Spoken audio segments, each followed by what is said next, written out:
আগে কিছু দাও ভাই, শরীরে বল হোক, তারপরে নৌকাটা আমি বাইবো। বড়ি মা তখন বলছে, না না না না না নাবি, তোমাদের সব ছলচাতুরি আর চলবে না। আগে তুমি আমাদের সবাইকে যমুনার এপার থেকে ওপারে করে দাও।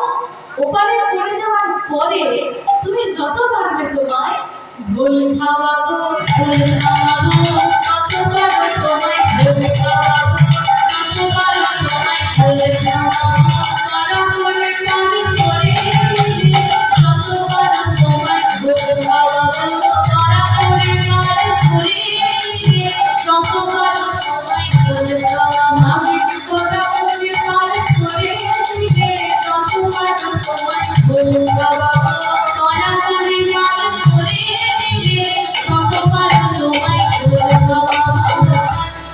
যেই না বড় মা বলেছে যে তোমায় ঢোল খাওয়াবো, দাবি খবর বলছে, দেখি দেখি তো কি বললি। একটা শুভ যাত্রা আরম্ভ করতে যাচ্ছিলাম, আর সেই যাত্রার প্রথমে কি করলি, ঢোলের নাম করে দিবি।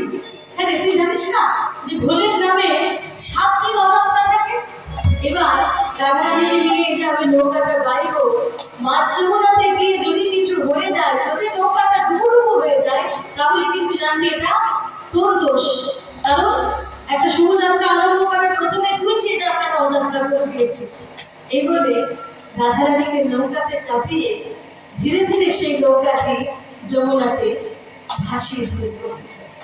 আর নৌকা ভাসিয়ে দিয়ে মাঝ যমুনাতে গিয়ে যখন সেই নৌকাটা পৌঁছেছে, কি করছে, নিজে সেই নৌকাটা টলিয়ে দিচ্ছে। আর সেই নৌকাটা বারবার করে টলিয়ে দিয়ে রাধারানীকে ভয় দেখাচ্ছে যে নাই, এই যে আমাদের নৌকাটা এবার ডুবুডুবু হয়ে যাচ্ছে, ডলমল হয়ে যাচ্ছে, মাঝ যমুনাতে এবার যদি নৌকাটা ডুবে যায় কি হবে। রাধারানীকে ভয় দেখাচ্ছেন, আমি নিজেই নৌকাটা টলিয়ে দিয়ে তারপরে বলছে যে নাই, আমার কি মনে হচ্ছে জানো, আজকে কেন নৌকাটা এরকম টলমল হয়ে যাচ্ছে, ডুবুডুবু হয়ে যাচ্ছে বলো তো। আমার মনে হচ্ছে এই যে তুমি আজকে একটা নীল শাড়ি পরে আমার নৌকাতে চড়েছো, তোমার ওই নীল শাড়ি দেখেই আজকে আকাশে মেঘের উদয় হয়েছে, মেঘ করেছে, আর আকাশে মেঘ করেছে বলে যমুনার ঢেউ বেড়ে গেছে, সেই জন্য নৌকাটা ডুবুডুবু হয়ে যাচ্ছে। তাই তুমি একটা কাজ করো, তুমি তোমার এই নীল শাড়িটা পরিত্যাগ করে একটা শুভ্র বসন, একটা সাদা বসন করে আমার নৌকাতে চলে, তাহলে আর আকাশে মেঘও আসবে না, আর নৌকাটা সুন্দরভাবে চলবে, আমি তোমাকে যমুনা নৌকাটা পৌঁছে দেবো। রাধারানী বলছে, নাবি, এই মাঝ যমুনাতে এসে এখন আমি শুভ্র বসন সাদা বসন পাবো কোথায়? আর তুমি যে বলছো আমার নীল শাড়ির জন্য আজকে আকাশে মেঘের উদয় হয়েছে, ও নাবি, তুমি তোমার গায়ের রংটি ভালো করে দেখেছো? হ্যাঁ গো, তোমার নিজের গায়ের রংটি যে কালো মেঘের মতো, তাহলে কে বলতে পারে যে আজকে আমার এই নীল শাড়ি দেখে আকাশে মেঘ করেছে, নাকি তোমার গায়ের রংটা দেখে আজকে আকাশে মেঘের উদয় হয়েছে?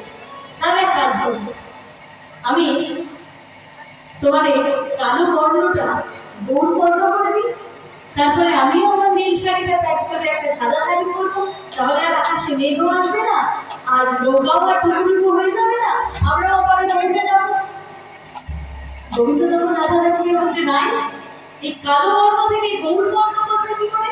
বলে কেন, আমার তো এই বসনার মধ্যে দধি দুগ্ধ ছানা মাখন সব রয়েছে, সেখান থেকে দধিটি বের করে তোমার সাদা গায়ে ভালো করে মাখিয়ে দিই, তাহলে তোমার কালো বর্ণটা গৌর বর্ণ হয়ে যাবে। নাবিক তখন রাধারানীকে বলছো, নাই, বলি সেদিন আমার